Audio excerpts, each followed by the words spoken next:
بسم الله الرحمن الرحيم. فاسألوا أهل الذكر إن كنتم لا تعلمون.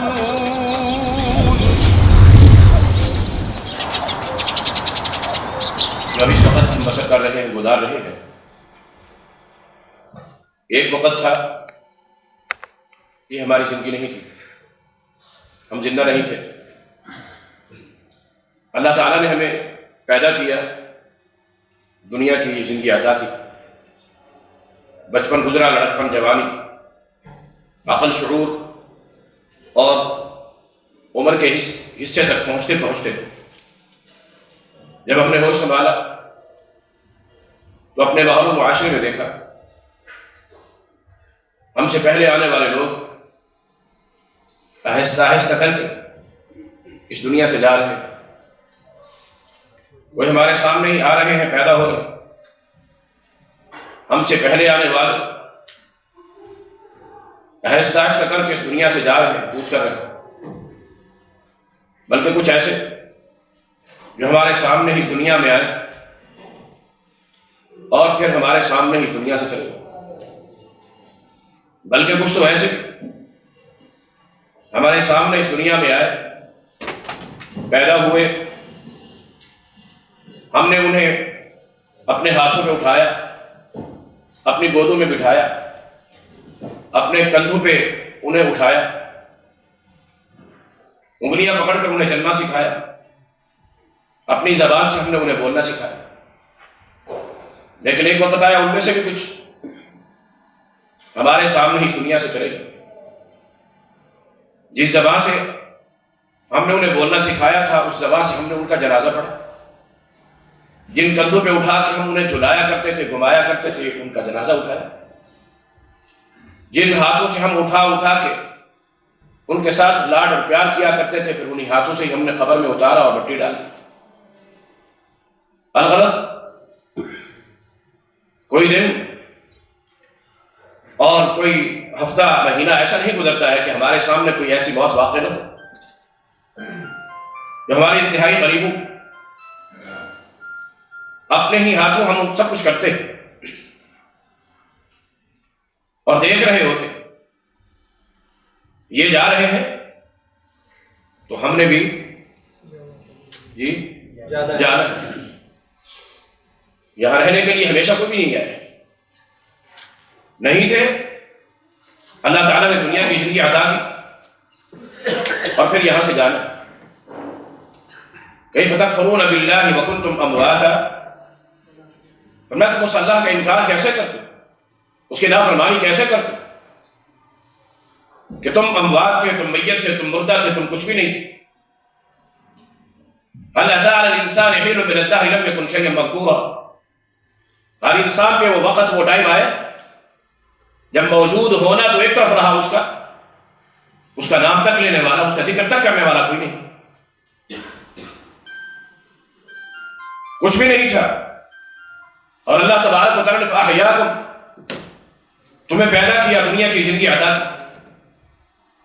لیکن دنیا کی زندگی ہمیشہ کی نہیں ہے. ثم یمیتکم، یاد رکھو پھر اللہ تعالیٰ نے تمہیں موت بھی دے دی، تم نے مرنا بھی. مرنے کے بعد تم یہ سوچو کہ ہم گل سڑ کے ختم ہو جائیں گے، بس معاملہ ختم نہیں. ثم یحییکم، اللہ پھر تمہیں دوبارہ بھی پیدا کرے گا. کب؟ ثم انکم یوم القیامۃ تبعثون، پھر تمہیں دوبارہ قیامت کے دن زندہ کیا جائے گا، اٹھایا جائے گا دوبارہ. پہلے نہیں تھے، دنیا کی زندگی عطا کی، پھر موت، اور موت کے بعد پھر قیامت کی زندگی. یہ سلسلہ اللہ تعالیٰ نے کس لیے بنایا اور چلایا ہے؟ قرآن کریم میں ہی اللہ رب العالمین نے فرما دیا، الذی خلق الموت والحیاۃ لیبلوکم ایکم احسن عملا.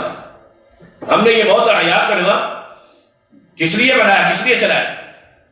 ہم یہ دیکھنا چاہتے ہیں کہ تم میں سے اچھے، بہترین اور نیک عمل کون کرتا ہے.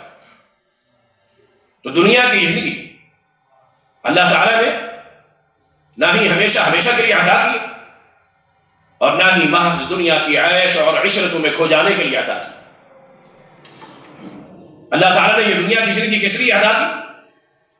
لِيَبْلُوَكُمْ أَيُّكُمْ أَحْسَنُ عَمَلًا، وہ یہ دیکھنا چاہتا ہے کہ تم میں سے اچھے بہترین اور نیک عمل کون کرتا ہے۔ نیک عمل کرنے کے لیے وَمَا خَلَقْتُ الْجِنَّ وَالْإِنسَ إِلَّا لِيَعْبُدُونَ، فرمایا ہم نے جنوں اور انسانوں کو اس لیے پیدا کیا کہ یہ صرف اور صرف ہماری ہی عبادت کریں۔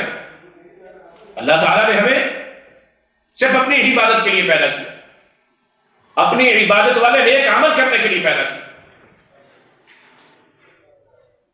اور مرنے کے بعد، موت کے بعد، پھر جب قیامت کا دن ہوگا وہاں پر اللہ تبارک و تعالیٰ نے کیا کرنا ہے؟ وَمَن يَعْمَلْ مِثْقَالَ ذَرَّةٍ خَيْرًا يَرَهُ، جس نے دنیا کی زندگی میں ایک ذرہ کے برابر بھی نیک عمل کیا ہوگا اسے وہ دیکھ لے، اس کے سامنے پیش کیا جائے گا۔ اور ایک معنی اس کا یہ ہے کہ اس نیک عمل کرنے پر اللہ اس کو اجر عطا کرے گا، جزا عطا کرے گا، جنت عطا کرے گا۔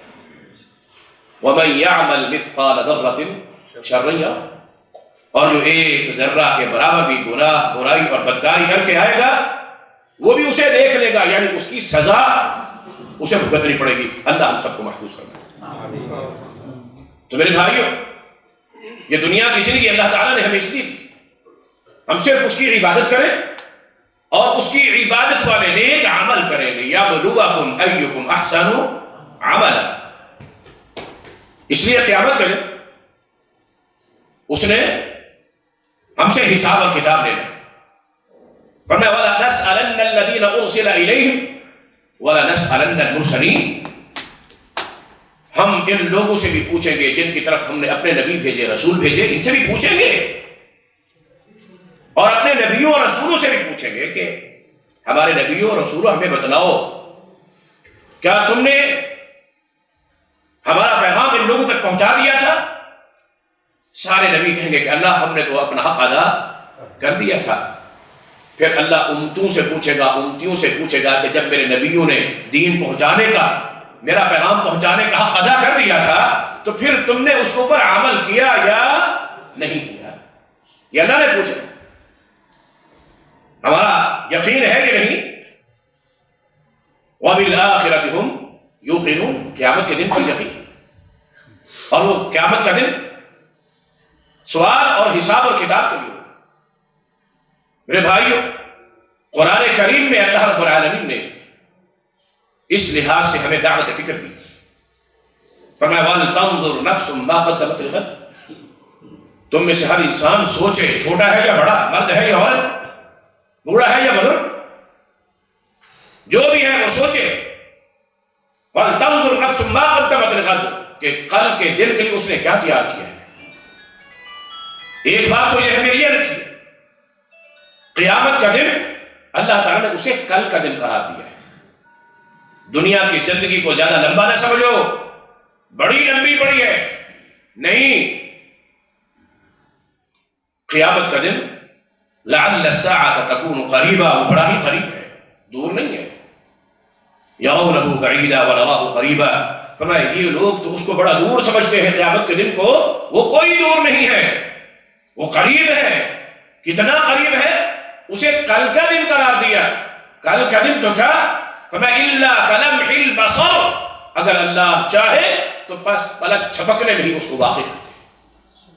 اس قدر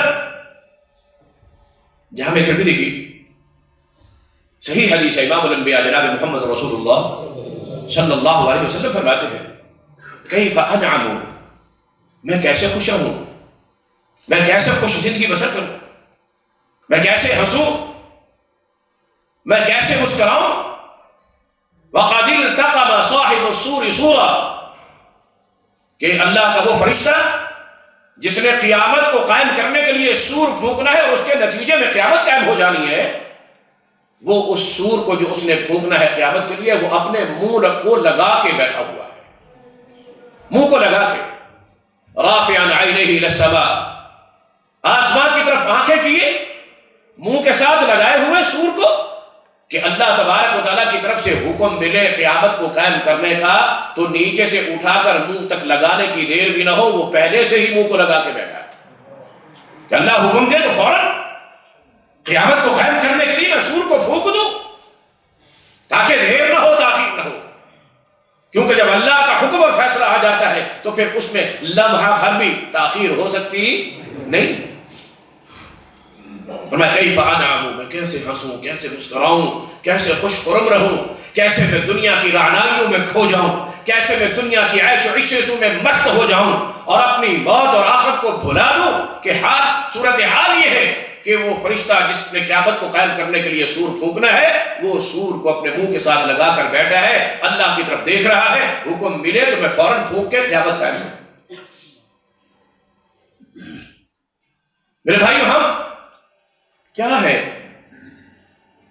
جنہیں اللہ رب العالمین نے قرآن کریم میں ہمارے لیے بہت بڑا ایک معیار بنا ہے، صحابہ کرام رضوان اللہ علیہم اجمعین، کہ فَإِنْ آمَنُوا بِمِثْلِ مَا آمَنْتُمْ بِهِ فَقَدِ اهْتَدَوْا، اگر ان لوگوں کی طرح تمہارا ایمان ہوگا تو تم ہدایت پا جاؤ گے۔ ان صحابہ کرام رضوان اللہ علیہم اجمعین کی کیفیت کیا ہے؟ نبی اکرم صلی اللہ علیہ وسلم کی وفات کے بعد سیدنا ابو بکر صدیق رضی اللہ عنہ کا دور خلافت، سیدنا عمر بن خطاب رضی اللہ تعالیٰ عنہ سیدنا عثمان بن عفان رضی اللہ عنہ کے پاس سے گزرے، عثمان رضی اللہ عنہ بیٹھے ہوئے، عمر رضی اللہ عنہ پاس سے گزرے اور پاس سے گزرتے ہوئے انہوں نے ان کو سلام کہا، السلام علیکم ورحمۃ اللہ وبرکاتہ، لیکن سیدنا عثمان بن عفان رضی اللہ عنہ نے سیدنا عمر بن خطاب رضی اللہ عنہ کے سلام کا جواب نہ دیا، پھر سلام کیا، پھر جواب نہ ملا، پھر سلام کیا، پھر جواب نہ ملا۔ یہ حکم ہے شریعت کا، ہم ایک دفعہ کسی کو سلام کرتے ہیں، وہ ہمارے سلام کا جواب نہ دے، ہم کہتے ہیں تو نہ سے ٹھیک ہے، وہ اپنی جگہ ہم اپنی جگہ، ہم کوئی اس کے گھر سے لے کے کھاتے ہیں، وہ اپنی جگہ بڑا ہے تو ہو بڑا، ہمیں کیا ہے، ہم دوسری دفعہ سلام کرنا گوارا نہیں کرتے، لیکن عمر بن خطاب رضی اللہ عنہ نے ایک دفعہ سلام کیا، جواب نہیں ملا، پھر سلام کیا، جواب نہیں ملا، پھر سلام کیا، پھر جواب نہیں ملا، تیسری دفعہ کے بعد پریشان ہو گئے، گھبرا گئے کہ پتہ نہیں مجھ سے ایسی کیا زیادتی ہو گئی ہے، کیا ایسی غلطی ہو گئی ہے کہ عثمان میرے سلام کا جواب نہیں دے رہے ہیں، پتہ نہیں کیا وجہ، ہم اس سے ناراض ہیں کیا؟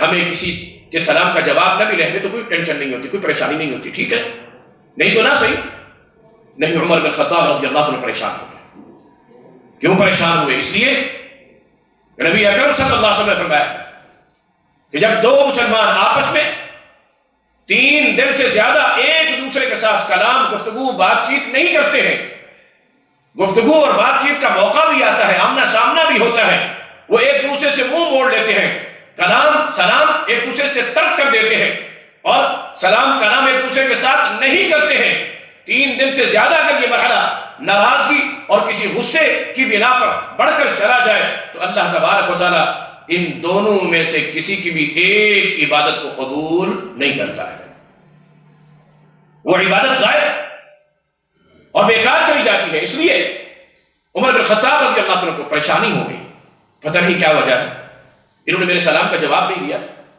مجھ سے کیا زیادتی ہوئی، کیا غلطی ہوئی؟ انہوں نے تو سلام کا جواب نہیں دیا۔ عمر بن خطاب رضی اللہ عنہ چلتے ہوئے سیدنا ابو بکر صدیق رضی اللہ عنہ کے پاس آئے، جو امیر المؤمنین خلیفہ وقت، آ کر کہا کہ انی سلمت علی اخی عثمان ولم یجب علی، میں نے عثمان کو سلام کیا ہے، انہوں نے میرے سلام کا جواب نہیں دیا، آپ میرے ساتھ چلیں، چل کے ان سے پوچھیں مجھ سے ایسی کیا غلطی ہوئی ہے، وہ ناراض ہے مجھ سے کسی وجہ سے تو بتلائیں، میں معافی مانگنے کے لیے تیار ہوں، انہوں نے سلام کا جواب کیوں نہیں دیا؟ ابو بکر صدیق رضی اللہ عنہ جو امیر المؤمنین خلیفہ وقت ہے، وہ بھی اٹھ کر ساتھ چل پڑتے ہیں، وہ یہ نہیں کہتے یہ تم دونوں کا معاملہ ہے، تم جانو وہ جانو، میں نہیں پہن جاتا، نہیں، دو مومن اور مسلمان اگر ان کا بھی کوئی آپس کا معاملہ ہے تو یہ سب مسلمانوں کا مل کے معاملہ ہے، کسی ایک کریں گے؟ قرآن کریم میں اللہ رب العالمین نے فرمایا فَإِن طَائِفَتَانِ مِنَ الْمُؤْمِنِينَ اقْتَتَلُوا فَأَصْلِحُوا بَيْنَهُمَا، جب دو مسلمان آپس میں جھگڑا ہو جائے، اختلاف ہو جائے، لڑ پڑے، تمہارا یہ حق بنتا ہے تم ان کی صلح کرو، یہ نہیں کہ ایک دوسرے کو تھپکی دو، ٹھیک ہے تم اپنی جگہ، دوسرا ادھر سے مل جائے، ٹھیک چلو، نہیں، نیچے نہیں لگنا، بس ٹھیک ہے پکڑ کے رہو، نہیں، ابو بکر صدیق رضی اللہ عنہ ساتھ چلتے ہیں. آئے عثمان رضی اللہ عنہ کو سلام کیا, انہوں نے سلام کا جواب دے دیا, وعلیکم السلام ورحمۃ اللہ وبرکاتہ. ابو بکر صدیق رضی اللہ عنہ, عمر فاروق رضی اللہ عنہ ساتھ بیٹھ گئے عثمان رضی اللہ عنہ کے, اور ابو بکر صدیق رضی اللہ عنہ نے کہا کہ عمر نے آپ کو سلام کیا ہے اور آپ نے ان کے سلام کا جواب نہیں دیا. عثمان رضی اللہ عنہ کہنے لگے واللہ ما سلمنی, اللہ کی قسم انہوں نے مجھے سلام کیا ہی نہیں, انہوں نے مجھے سلام کیا ہی نہیں. عمر بن خطاب رضی اللہ عنہ جب یہ بات سنی کہ عثمان نے قسم اٹھا لی, انہوں نے کہا واللہ سلمت علیہ, اللہ کی قسم میں نے سلام کیا. اب نہ وہ جھوٹے ہیں نہ وہ جھوٹے ہیں, قسم وہ بھی اٹھا رہے ہیں, قسم وہ بھی اٹھا رہے ہیں. اور ابو بکر صدیق رضی اللہ عنہ معاملے کو سمجھ گئے کہ عمر نے سلام کیا, لیکن عثمان کسی سوچ میں ایسے مگن بیٹھے تھے ان کو سلام کا پتہ نہ چل سکا. اس لیے سیدنا ابو بکر صدیق رضی اللہ تعالیٰ عنہ نے عثمان رضی اللہ عنہ کو کہا ہو سکتا ہے انہوں نے سلام کیا ہو اور آپ کسی سوچ میں کسی پریشانی میں ایسے مبتلا بیٹھے ہوں کہ آپ کو ان کے سلام کا پتہ نہ چل سکا. تو کہنے لگے کہ ہاں یہ ہو سکتا ہے, میں ایک پریشانی میں مبتلا بیٹھا تھا, اس دوران انہوں نے مجھے سلام کیا ہو, مجھے پتہ نہ چلا. ابو بکر صدیق رضی اللہ عنہ نے پوچھا عثمان ایسی کون سی پریشانی جس پریشانی میں تم اتنا مگن بیٹھے ہو کہ تمہیں عمر رضی اللہ عنہ کے سلام کے جواب کا ہی پتہ نہیں ہے, ایسی کیا پریشانی ہے؟ تو سیدنا عثمان بن عفان رضی اللہ عنہ نے کہا پریشانی یہ تھی, میں اس سوچ میں مبتلا بیٹھا تھا قد قبض النبی صلی اللہ علیہ وسلم وما سألنا عن نجات الامر, کہ نبی اکرم صلی اللہ علیہ وسلم وفات پا کے اس دنیا سے چلے گئے اور میں بذات خود نبی اکرم صلی اللہ علیہ وسلم سے یہ نہ پوچھ سکا کہ قیامت کے دن ہماری کامیابی اور کامرانی کیسے ہوگی. یہ پریشانی قیامت کے دن میدان محشر میں اللہ تعالیٰ کے پاس جائیں گے, وہاں پر ہماری نجات کیسے ہوگی, وہاں پر ہماری کامیابی اور کامرانی کیسے ہوگی, میں اس سوچ میں پریشان بیٹھا ہوں. آج ہمیں پیسوں کی پریشانی تو اتنا پریشان کر دیتی, گھر بار کی پریشانی میں ہم اتنا پریشان ہو سکتے ہیں, مال و جائیداد کی پریشانی میں اتنے پریشان تو ہو سکتے ہیں کہ ہمیں کسی دوسرے کا احساس نہ ہو, مگر کبھی آخرت کی پریشانی, قیامت کے دن کی پریشانی اور اس دن کی کامیابی اور کامرانی کی بنا پر ہمیں کسی قسم کی کوئی پریشانی نہیں. سیدنا ابو بکر صدیق رضی اللہ عنہ نے یہ بات سن کر فرمایا اے عثمان تم پریشان نہ ہو, انی سألتم, میں نے نبی صلی اللہ علیہ وسلم سے یہ بات پوچھ لی تھی. میں پھر بتاؤ آپ نے کیا فرمایا تھا, بتلایا تھا.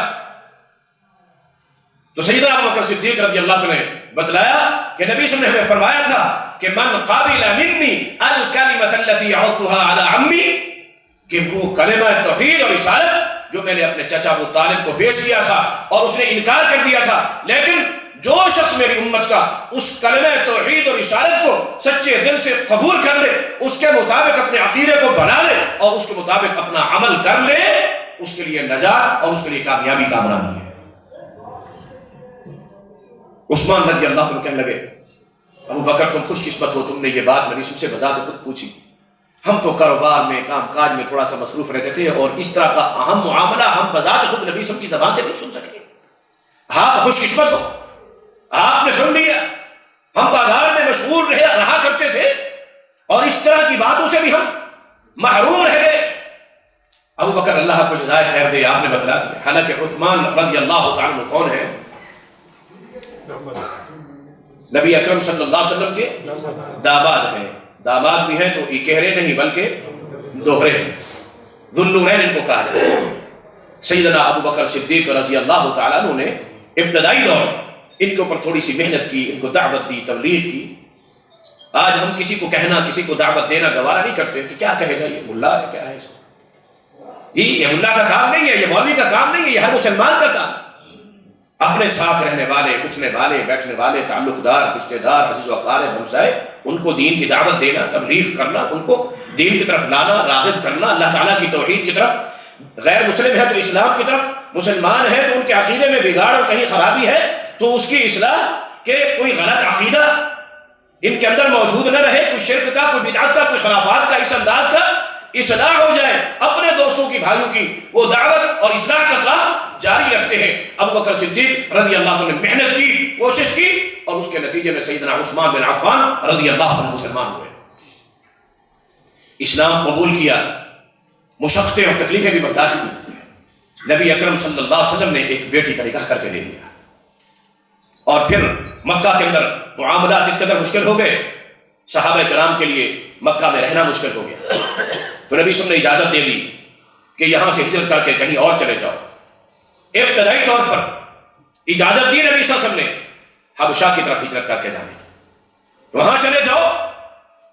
کچھ لوگ تیار ہو گئے، کچھ مرد بھی ہیں، کچھ عورتیں بھی، مگر وہ اکیلے ایک چھوٹا سا قافلہ ہے مردوں کا بھی اور عورتوں کا، ہجرت کر کے مدینہ سے حبشہ کی طرف جا رہا۔ نبی اکرم صلی اللہ علیہ وسلم نے اس قافلے کو روانہ کرتے ہوئے ان دو سیدنا عثمان بن عفان رضی اللہ عنہ اور ان کی بیوی جو نبی صلی اللہ علیہ وسلم کی بیٹی تھی، ان دونوں میاں بیوی کے متعلق فرمایا کہ سیدنا ابراہیم علیہ السلام کے بعد اللہ کی توحید کے لیے، اللہ کی رضا کے لیے وطن کو چھوڑ کے ہجرت کر کے جانے والا یہ دو میاں بیوی کا یہ پہلا جوڑا ہے جو ہجرت کر کے جا رہا ہے، ابراہیم علیہ السلام کے۔ اللہ، نبی اکرم صلی اللہ علیہ وسلم نے ان کو تشبیہ دی، تمثیل دی، کمپیریزن کیا تو کس کے ساتھ؟ سیدنا ابراہیم علیہ السلام کے ساتھ۔ اتنا بڑا شان، اتنا بڑا مقام، یہ ہجرت کر کے وہاں گئے۔ ادھر سے نبی صلی اللہ علیہ وسلم کی ہجرت کر کے مدینہ تشریف لے آئے۔ جب ان کو یہ پتہ چلا تو پھر انہوں نے حبشہ سے ہجرت کی اور مدینہ آ گئے۔ انہیں ذو الہجرتین بھی کہا جاتا ہے کہ دو ہجرت والے، ایک ہجرت مکہ سے حبشہ اور دوسری حبشہ سے مدینہ۔ مدینہ میں آ گئے، نبی صلی اللہ تعالیٰ علیہ وآلہ وسلم بھی پہنچ چکے تھے۔ پانی پینے کا مسئلہ تھا، ایک میٹھا پانی کا کنواں ہے وہ یہودی کے قبضے میں، سنا ہوگا آپ نے۔ نبی صلی اللہ علیہ وسلم فرمایا کون ہے جو اس کنویں کو خرید کر کے مسلمانوں کے لیے وقف کر دے، میں محمد اس کی جنت کا ضامن ہوں صلی اللہ علیہ وسلم۔ وہ کس نے خرید کیا؟ عثمان نے، پہلے ہاف آدھا، پھر اس کے بعد دوسرا ہاف بھی خرید کر کے کلی طور پر سارے کا سارا ہی مسلمانوں کے لیے وقف کر دیا۔ نبی صلی اللہ علیہ وسلم کی زبان مبارک سے جنت کی بشارت پا۔ نبی اکرم صلی اللہ علیہ وسلم مسجد نبوی جو اب اس وقت وہ اصل جو اس کا وہ نبوی دور کا جو حصہ ہے اس کی خرید اور اس کی تعمیر میں ساتھ کا پلاٹ خالی پڑا تھا۔ نبی صلی اللہ علیہ وسلم فرمایا کون ہے جو اس کو خرید کر کے مسجد میں شامل کر دے، میں محمد اس لیے جنت کا ضامن ہوں صلی اللہ علیہ وسلم۔ اور کس نے خرید کیا اور مسجد نبوی میں شامل کیا، اور مسجد نبوی کو صرف زمین کی حد تک نہیں، پلاٹ کی حد تک نہیں، تعمیر کے لیے بھی۔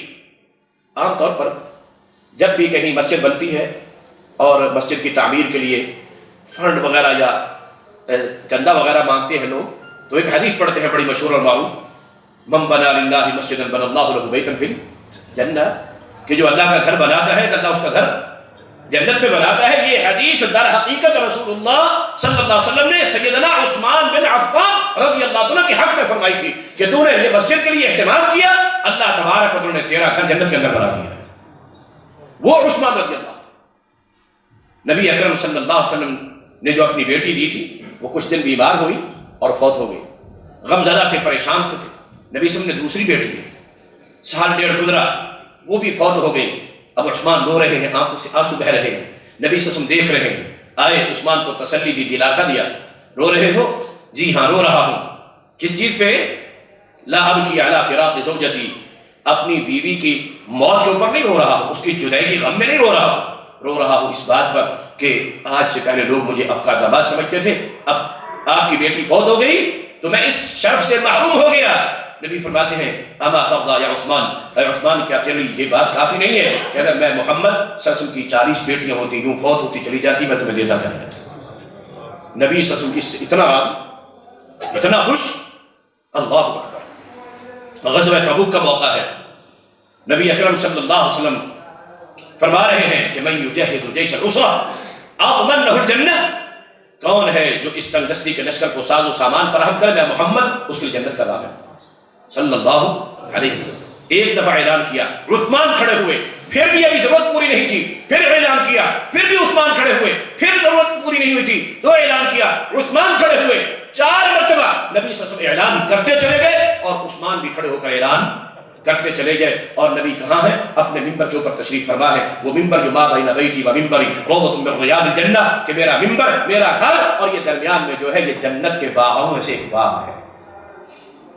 اس جنت کے باغیچے میں بیٹھ کر وحی والی زبان سے کیا اعلان فرمایا نبی نے؟ فرمایا کہ ما ضر عثمان ما عمل بعد اليوم قط، آج کے بعد اگر عثمان کوئی عمل نہ کرے عثمان کو کوئی نقصان نہیں ہے. عثمان فی الجنہ، یہ عثمان جنت میں ہے. وہ عثمان مگر پریشان ہے. ان چیزوں پر ایمان تھا، یقین تھا، لیکن ساتھ ساتھ یہ بھی کہ اگر اللہ تعالیٰ حساب کتاب لینے پہ آ گیا تو کیا کریں گے؟ کیسے نجات ہوگی؟ یہ پریشانی تھی. ہماری نجات کیسے ہوگی؟ ہماری پریشانی تو دنیا کی پریشانی ہوتی ہے، ان کی پریشانی یہ ہے. عمر سلام کر رہے ہیں مگر اس پریشانی میں اتنا مگن بیٹھے ہیں کہ ان کو سلام کا پتہ ہی نہیں چلا. نبی اکرم صلی اللہ علیہ وسلم عمرہ کرنے کے لیے گئے. حدیبیہ کے مقام پر روک لیا گیا کافروں نے.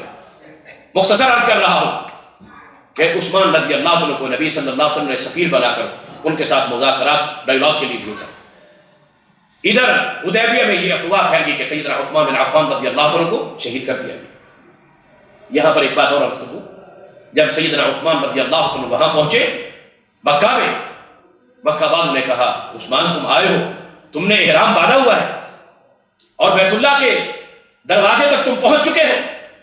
یہ بیت اللہ تمہارے لیے حاضر ہے، تم اس کا طواف کرنا چاہتے ہو کر لو، عمرہ کرنا چاہتے ہو کر لو، زمزم پینا چاہتے ہو پی لو، حجر اسود کو چومنا چاہتے ہو چوم لو، صفا مروہ کی سعی کرنا چاہتے ہو تو کر لو.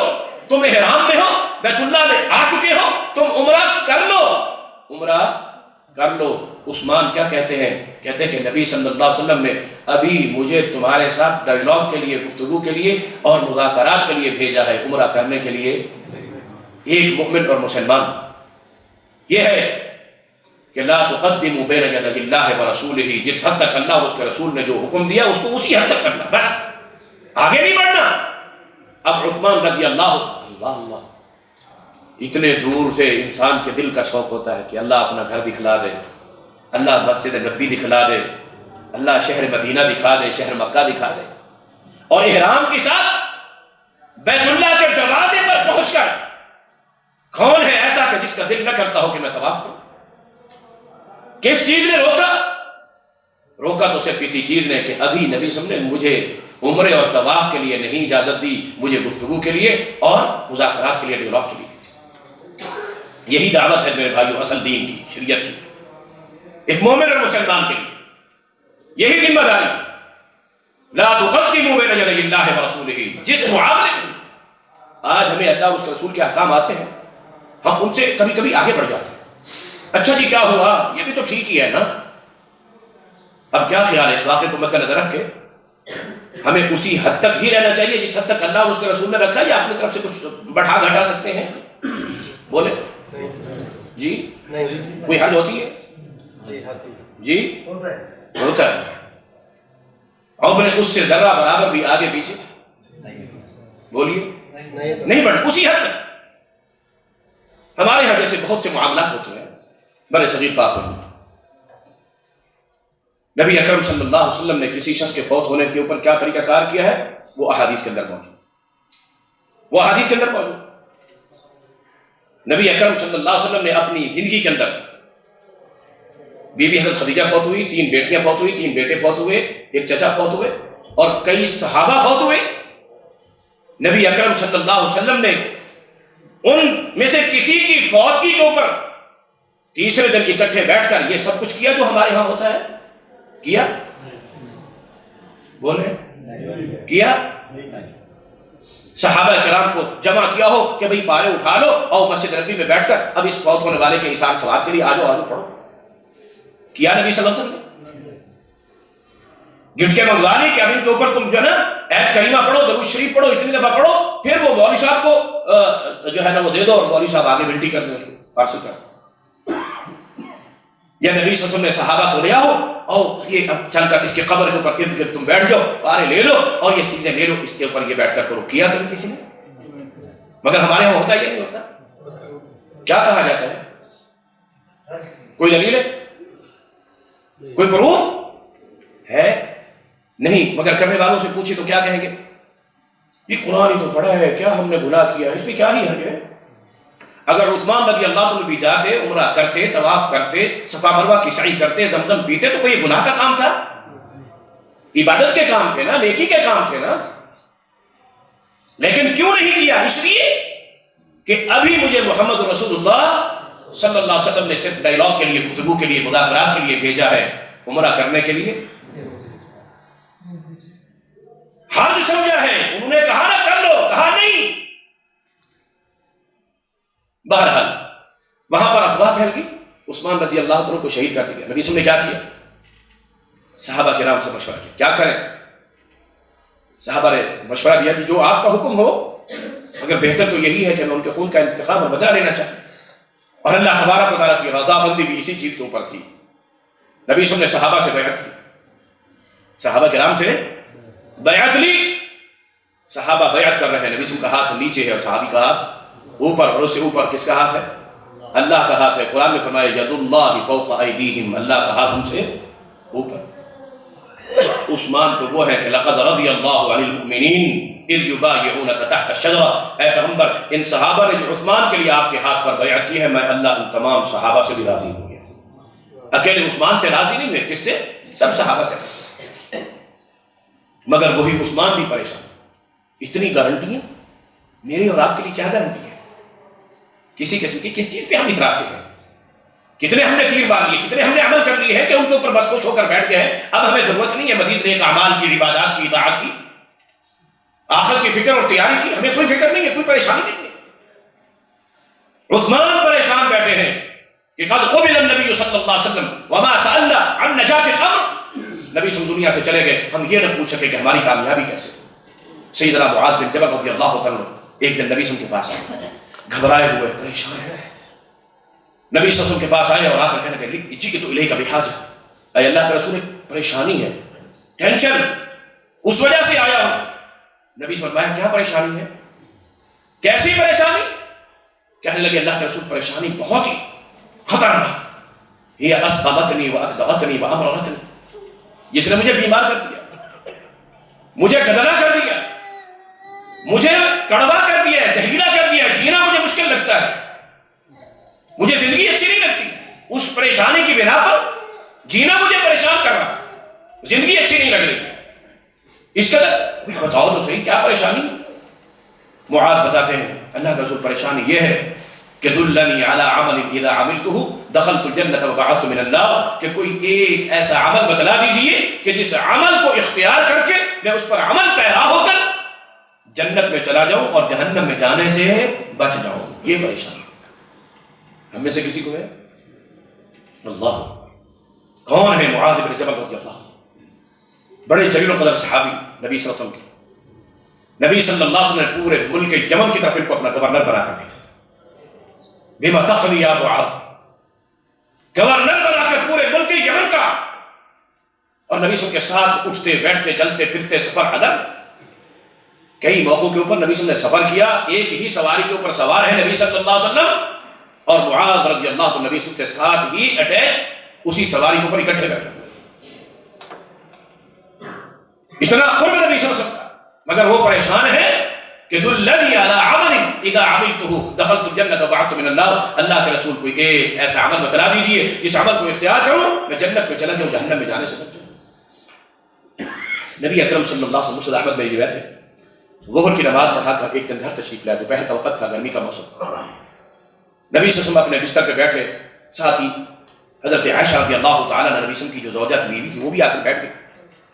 بیڈ نہیں تھا، کوئی پلنگ نہیں تھا، گدا تھا ایک چمڑے کا، اور اس کے اندر کھجور کا یہ ریشہ جو ہے نا، یہ جو درخت کے اوپر ہوتا ہے باریک باریک سا، یہ بھرا ہوا. بیٹھے ہیں نبی صلی اللہ علیہ وسلم، عائشہ بھی آ کر بیٹھے. میاں بیوی کا معاملہ ہے، گھر کے اندر اکیلے. نبی صلی اللہ علیہ وسلم نے عائشہ رضی اللہ تعالیٰ عنہ کی گود کے اندر اپنا سر رکھا، لیٹ گئے. تھوڑی دیر کے بعد نبی صلی اللہ علیہ وسلم کو نیند آ گئی. اب امی عائشہ رضی اللہ عنہ نبی صلی اللہ علیہ وسلم کے چہرے کو دیکھ رہی ہیں کہ میری گود میں نبی صلی اللہ علیہ وسلم کا چہرہ ہے، اتنا میرے قریب، اتنا قریب آج. مگر ساتھ ہی ذہن میں یہ بات ہے کہ پتہ نہیں کل قیامت کے دن آپ کہاں ہوں گے اور ہم کہاں. یہی بات ذہن میں آئی. قیامت کا منظر اور جہنم کا منظر آنکھوں میں گھوم گیا، تصور میں آنکھوں سے آنسو نکلنا شروع ہو گئے، گرم گرم تازہ تازہ آنکھوں نکلے امی عائشہ رضی اللہ عنہ کی آنکھ سے، اور نبی صلی اللہ علیہ وسلم کا چہرہ جو گود میں تھا، نبی صلی اللہ علیہ وسلم کے چہرے کے اوپر وہ آنسو گرے، گرم گرم آنسو تازہ تازہ گرے نبی صلی اللہ علیہ وسلم کے چہرے پر، نبی صلی اللہ علیہ وسلم بیدار ہو گئے، جاگ گئے، نیند اکھڑ گئی، دیکھا کہ عائشہ رو رہی، اس کی آنکھوں سے آنسو بہ رہے، ما یبکی کہ عائشہ، عائشہ کیوں رو رہی ہو؟ کہتی ہیں فذکرت النار فبکیت، اے اللہ کے رسول صلی اللہ علیہ وسلم جہنم یاد آئی ہے تو رونا آ گیا ہے، جہنم یاد آئی تو رونا آ گیا ہے۔ یہ کون ہے عائشہ رضی اللہ تعالیٰ؟ جب نبی صلی اللہ علیہ وسلم سے سوال کیا کہ من احب الناس الیک یا رسول اللہ، آپ کو تمام انسانوں میں سے سب سے زیادہ محبت کس کے ساتھ ہے؟ تو فرمایا عائشہ کے ساتھ۔ من الرجال، مردوں میں سے سب سے زیادہ محبت کس کے ساتھ ہے؟ تو ابوہا، عائشہ کے باپ ابو بکر صدیق رضی اللہ تعالیٰ عنہ۔ نبی صلی اللہ علیہ وسلم اتنا محبت کرتے ہیں ان سے، اور اللہ کو کتنی محبت۔ جبرائیل آتا تھا قرآن لے کر، یہ سیدہ خدیجہ کے متعلق بھی ہے اور سیدہ عائشہ رضی اللہ عنہ کے متعلق بھی۔ جب آتا تھا قرآن لے کر، نبی کو کہا کرتا تھا کہ اے اللہ کے نبی، اللہ نے آپ کی طرف قرآن بھیجا ہے اور عائشہ کی طرف اللہ نے اپنا سلام بھیجا ہے۔ قرآن کو اٹھا کے دیکھ لیجئے نا کہ زلیخا نے یوسف علیہ السلام پر الزام لگایا جھوٹا، کسی چھوٹے بچے نے یا کسی بڑے نے بول کر اس کی پاک دامنی اور صفائی بیان کروائی۔ اللہ تعالیٰ نے سیدنا عیسیٰ علیہ السلام کو بغیر باپ کے حضرت مریم سے پیدا کیا، تو اللہ تعالیٰ نے اس چھوٹے سے بچے عیسیٰ کو بلوا کر ان کی پاک دامنی اور صفائی بیان کروا دی۔ بخاری میں ایک واقعہ موجود ہے، جریج ایک ولی تھا، نماز پڑھ رہا تھا، ماں نے بلایا، ماں کو واپس جواب نہ دیا، نماز پڑھتا رہا، ماں نے بد دعا کی، نتیجے میں ایک عورت نے جھوٹا الزام لگا دیا اس نے میرے ساتھ برائی کی، یہ بچہ پیدا ہوا ہے۔ پھر اللہ سے دعا کی، اصابتنی دعوت امی، اللہ مجھے پتا چل گیا ہے کہ آج میری ماں کی بد دعا مجھے لگ گئی ہے، اللہ تو مہربانی فرما، میری عزت بچا۔ اللہ نے اس چھوٹے بچے کو بولنے کی طاقت دے دی، وہ بول کر کہتا ہے کہ میرا باپ یہ جریج ولی نہیں ہے، فلاں چرواہا ہے۔ پاک دامنی ایک چھوٹے بچے کو بلوا کے اللہ نے دے دی، مگر جب سیدہ عائشہ رضی اللہ تعالی عنہا پر منافقوں نے اور یہودیوں نے الزام لگایا برائی کا، اللہ تعالیٰ نے کسی نبی کو نہیں، کسی ولی کو نہیں، کسی چھوٹے کو نہیں، کسی بڑے کو نہیں بلوایا، حتیٰ کہ نبی صلی اللہ علیہ وسلم کو بھی نہیں بلوایا، نبی صلی اللہ علیہ وسلم کو بھی خواب میں نہیں دکھلایا، بذات خود قرآن کریم کی آیات نازل کر کے سیدہ عائشہ صدیقہ رضی اللہ عنہا کی پاک دامنی اور صفائی بیان فرما دی۔ اتنا مقام اللہ کے نزدیک، مگر اس کے باوجود آنکھوں سے آنسو جاری ہیں، کس غم میں؟ ذکرت النار فبکیت، جہنم یاد آئی تو رونا آ گیا ہے۔ نبی سے اٹھ کے بیٹھے، پیار اور محبت سے آنسو پوچھے، تسلی دی، دلاسا دیا۔ جب نبی سے کا یہ پیار، یہ محبت یہ دیکھی تو پوچھ لیا، اے اللہ کے رسول هل تذکرون اہلیکم یوم القیامہ، کیا آپ ہم لوگوں کو، ہمیں، مجھے، اپنی بیویوں کو، گھر والیوں کو قیامت کے دن میدان محشر میں بھی یاد رکھیں گے یا نہیں رکھیں گے؟ نبی سے فرمایا اما فی ثلاثۃ مواطن لا یذکر احد احدا، عائشہ 3 مقامات ایسے ہیں وہاں کل قیامت کے دن کوئی بھی کسی کو یاد نہیں کرے گا۔ معنی کیا؟ کہ میں بھی تم لوگوں کو یاد نہیں کروں، ہر کسی کو اپنی پڑے گی۔ ایک تو عند المیزان، جب اعمال کو تولا جا رہا ہو، ہم جو عمل کر رہے ہیں نا ان کو تولا جائے گا قیامت کے دن۔ ونضع الموازین القسط یوم القیامہ، ہم عدل و انصاف کے ساتھ ترازو قائم کریں گے، کسی پر کوئی زیادتی نہیں ہوگی، ہر کسی کو اس کے کیے ہوئے اعمال کا پورے کا پورا بدلہ دیا جائے گا۔ جب اعمال تولے جا رہے ہوں گے ہر کسی کو پریشانی ہوگی کہ کیا ہوتا ہے، کیا بنتا ہے یہاں پر، کیوں؟ اس لیے کہ فَأَمَّا مَنْ ثَقُلَتْ مَوَازِينُهُ، جب اعمال کو تولا جائے گا، نیکیوں والا پلڑا بھاری ہو گیا، فَهُوَ فِي عِيشَةٍ رَاضِيَةٍ، وہ من پسند جنت والی زندگی میں ہوگا۔ دعا کریں اللہ ہمیں ان میں شامل کرنا۔ وَأَمَّا مَنْ خَفَّتْ مَوَازِينُهُ، جن کا وہ نیکیوں والا پلڑا ہلکا ہو جائے گا، فَأُمُّهُ هَاوِيَةٌ، اس کا ٹھکانہ کیا ہوگی؟ جہنم۔ اللہ ہم سب کو، ہم جو عمل کر رہے ہیں آج، ہم زبان سے بولتے ہوئے پرواہ نہیں کرتے ہیں، کوئی کام کرتے ہوئے پرواہ نہیں کرتے ہیں، یہ تو کل قیامت کے دن پتہ چلے گا نا۔ فَمَا عِنْدَ تَطَايُرِ الصُّحُفِ، جب نامہ اعمال تقسیم کیے جائیں گے، یہ جو کچھ بھی ہے نا لکھا جا رہا ہے، إِنَّ رُسُلَنَا يَكْتُبُونَ مَا تَمْكُرُونَ، ہمارے مقرر کیے ہوئے ملائکہ اور فرشتے جو کچھ تم کر رہے ہو اس کو لکھ رہے ہیں۔ كُلَّ شَيْءٍ أَحْصَيْنَاهُ فِي إِمَامٍ مُبِينٍ، ہر ایک چیز محفوظ کی جا رہی ہے، لکھی جا رہی ہے۔ كُلَّ إِنسَانٍ أَلْزَمْنَاهُ طَائِرَهُ فِي عُنُقِهِ، قیامت کے دن جب ہر انسان آئے گا، اٹھے گا، اس کی قبر کے اندر جیسے بچے کے گلے میں تعویذ لٹکا ہوتا ہے، اس طرح اس کا نامہ اعمال لٹکا ہوا ہوگا، اور جب حساب کتاب کا مرحلہ آئے گا وہ کھول کے سامنے رکھ دیا جائے گا. اللہ فرمائے گا اقرأ کتابک کفی بنفسک اليوم علیک حسیبا. اے بندے ہم تیرا کوئی حساب کتاب نہیں لیتے, ذرا تو اپنی کتاب کو خود ہی پڑھ لے, دیکھ لے. دیکھے گا تو کیا کہے گا کہ ما لی ھذا الکتاب لا یغادر صغیرۃ ولا کبیرۃ الا احصاها. یہ کیسی کتاب ہے, کوئی چھوٹا عمل کوئی بڑا عمل ہم تو معمولی سمجھ کے بات کر دیتے تھے, معمولی سمجھ کے یہ کام, یہ بھی بھلا کوئی گناہ کا ہے. بھئی اللہ تو بڑا غفور الرحیم ہے, اللہ نے اس کے پر کیا پکڑنا ہے, کیا اللہ اکبر. ہم معمولی سمجھ کر اس کو, ہم نے تو کبھی پرواہ نہیں کی تھی. اے کاش کہ ہمیں یہ پتہ چل جاتا. اللہ اکبر. پھر اس وقت یعض الظالم علی یدیہ, پھر اپنے ہاتھوں کو چبائے گا, پیروں کو چبائے گا, اعضاء کو چبائے گا, لیکن اس وقت کا رونا دھونا, یہ چبانا, یہ کسی کام نہیں ہے.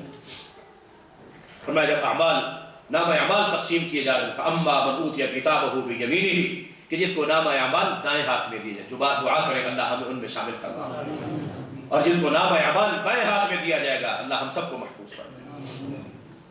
فرمایا تیسرا مرحلہ عند الصراط, جب فیصلے ہو جائیں گے, جنتی جنت میں چلے جائیں اللہ ہمیں ان میں شامل فرما, جہنمی جہنم میں چلے جائیں اللہ ہمیں ان میں سے نہ بنا اور ان سے محفوظ فرما. تو جنت میں بھی جانا ہے تو پل صراط جو ہے وہ جہنم کے اوپر قائم اور واقع ہے, اس کے اوپر سے گزر کر جانا ہے. ما منکم الا واردها کان علی ربک حتما مقضیا, یہ تمہارے رب کا پکا پختہ فیصلہ ہے, ہر ایک نے وہاں سے گزر کر جانا ہے. چنانچہ جنتی لوگ بھی وہاں سے گزر کر جائیں گے.